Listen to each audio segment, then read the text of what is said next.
Narrator freezes on the sidewalk, staring at a car window. Voice trembling, she says she never imagined that one glance through a tinted window would destroy two families in the same week. Teases, someone is about to lose everything, and she's the only one who saw it coming. Before we go further, hit subscribe, because what my daughter saw that afternoon is something you won't believe, and you'll want to see how karma handled it. My name is Delisai, and for 6 years, I have been the maid of a house that was never mine, cooking meals I would never be invited to share, cleaning floors I was told not to walk on with my shoes. I tell you this not because I want your pity, but because you need to understand who I was before the day everything changed. A quiet woman who believed that silence was the price of survival. I worked for the Verhoeven family, in a house so large that my own daughter's entire life could have fit inside just one of its hallways. Mr. Anton Verhoeven was a good man, always tired from his business trips, always polite to me in a way his wife never bothered to be. Mrs. Ingrid Verhoeven was beautiful, sharp-tongued, and cold, the kind of woman who could look straight through you like you were part of the furniture she'd paid too much for. I never complained. I swallowed every insult, every dismissive wave of her hand, because that job meant rent paid on time, and it meant my daughter, Odalise, could stay in a good school instead of the one back in our old neighborhood where dreams went to die quietly. Odalise was 15, sharp as a blade, with eyes that missed nothing. She would come by after school sometimes, sit at the kitchen counter, do her homework while I finished the evening chores. I used to watch her from the corner of my eye and think, she is going to have a different life than mine. She is going to walk into rooms, not clean them. But lately, something in that house had shifted, and I felt it before I could name it. Mrs. Verhoeven had started dressing up for errands that never used to need dressing up for. A trip to the pharmacy in heels, perfume for a grocery run. She hummed to herself in the mirror. She smiled at her phone in a way she never smiled at her own husband. I told myself it was nothing. I told myself that a woman like her was allowed her secrets, and a woman like me was not allowed to have questions. I had learned over 6 years to see everything and say nothing. That was the unspoken contract of my job, not just cleaning the house, but cleaning my own mouth of anything that might cost me my place in it. I thought silence made me safe. I thought it made me smart. I did not know yet that my own daughter was about to see something on an ordinary afternoon that would make silence impossible. Something that would force me to choose between the job that fed us and the truth that was about to burn a family to the ground. I did not know that the woman who looked through me like I was invisible was about to become the most visible person in our entire neighborhood.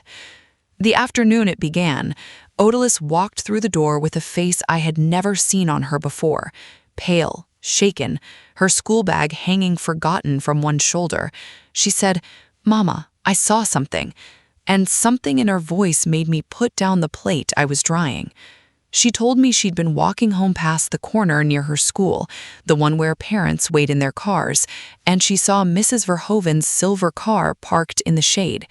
She almost walked past it until she saw a man leaning through the window, holding Mrs. Verhoeven's hand, pressing his lips at it like something out of a movie. And then Odalise froze because she recognized his face. It was Coach Rosewin, her own gym teacher, a married man, a father of 2 children who sat in her classroom every single day. I remember my hands going cold. I told her, quickly, too quickly, that this was not our business, that whatever happened in that house was not for us to speak of, that we needed this job more than we needed the truth. I told her to forget what she saw. Odalise looked at me like a stranger.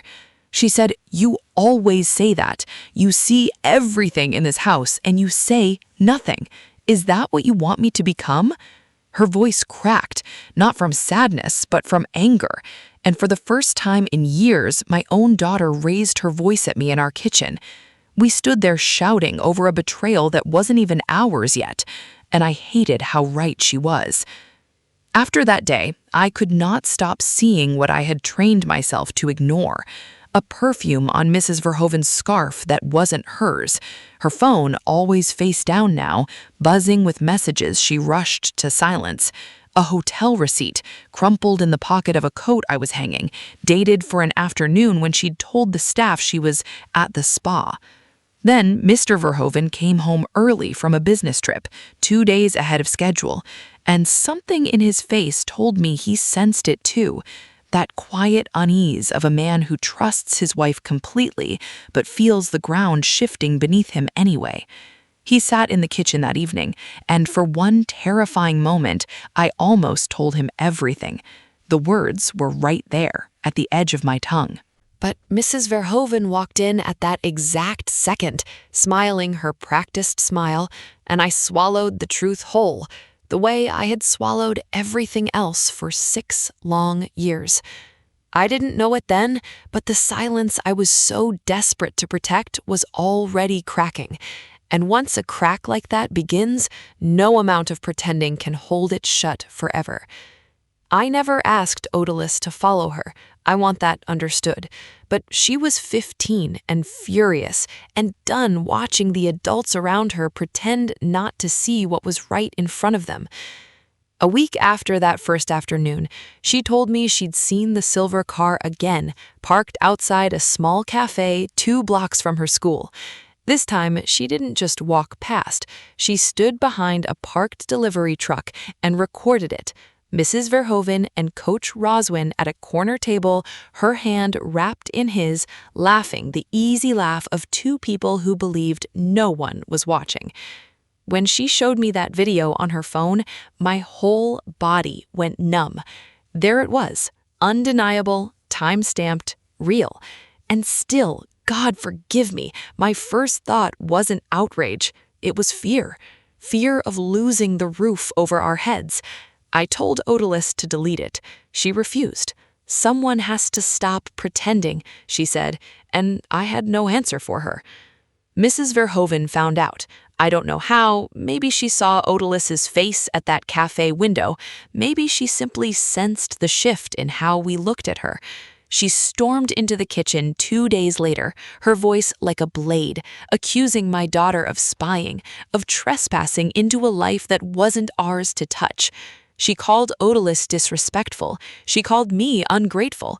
She said she would throw us both out that very night, references destroyed, 6 years erased like they meant nothing. And something in me finally broke. 6 years of swallowed words came up all at once, and I shouted back at her for the first time in my life. I told her I knew everything, the perfume, the receipts, the man in her car outside a child's school. I told her she had no right to call anyone disrespectful in that house. Her face went white with rage, and before I even understood what was happening, her hand flew toward my cheek.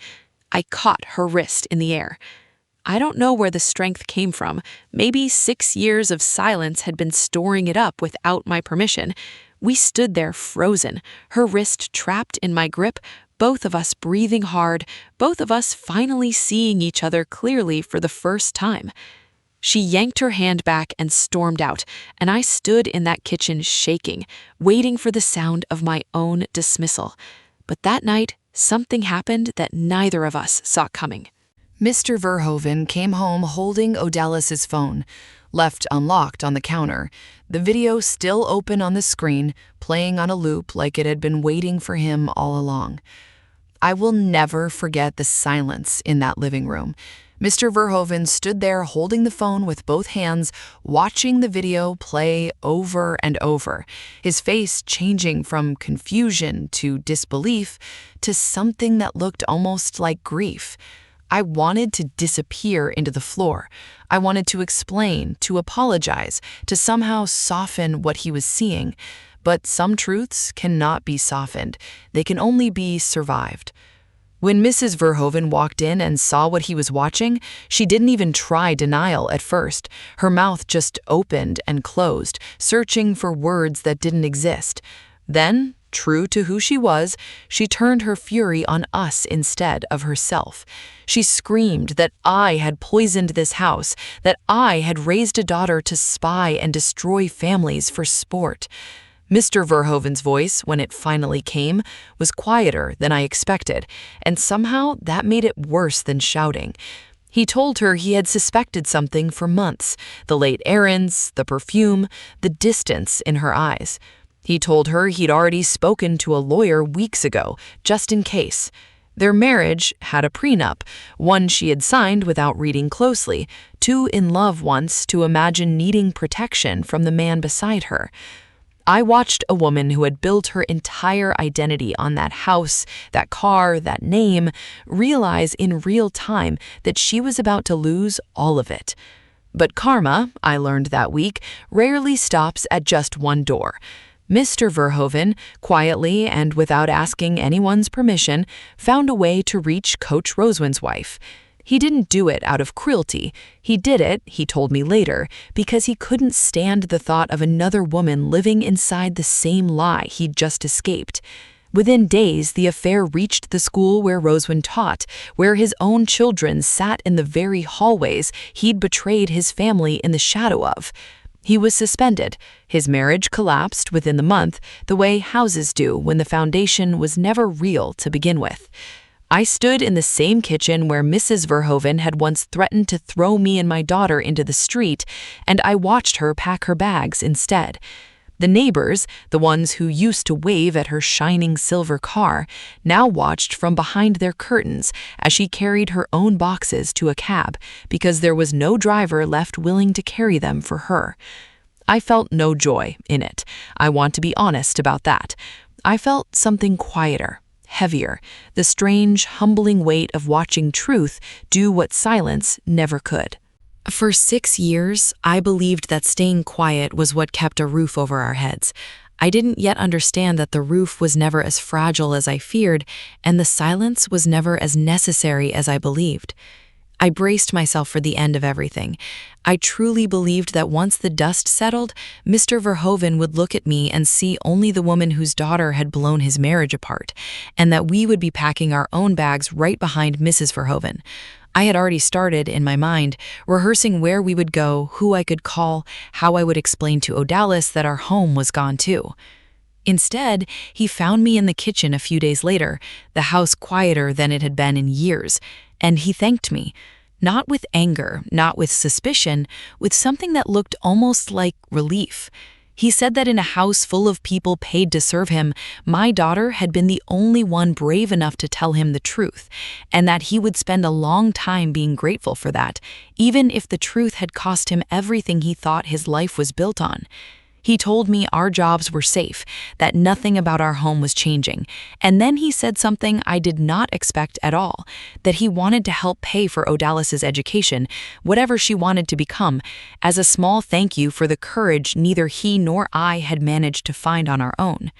That night, Odalis and I sat together at the same kitchen counter where she used to do her homework, where I used to warn her to keep her eyes down and her mouth shut. Neither of us said much. We didn't need to. For the first time in years, the silence between us wasn't the silence of fear. It was the quiet of two people who had finally stopped holding their breath.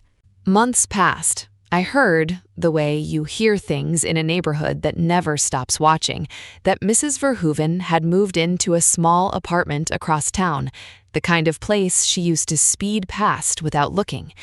Someone told me they'd seen her standing outside it one evening, staring across the street at her old house, at the life she used to call hers, the porch light glowing warm through windows that no longer belonged to her. The man she'd given it all up for was gone too, swallowed by his own scandal, unwilling or unable to stay for the wreckage he'd helped create. Odalis looked at me differently after that, and I looked at myself differently too. She told me once, quietly, that she was proud of me, that the woman who used to whisper had finally learned how to speak the loudest, at exactly the moment it mattered most. I didn't feel brave in that kitchen the night I caught her wrist mid-air. I felt terrified. But I have learned since then that courage rarely announces itself with confidence.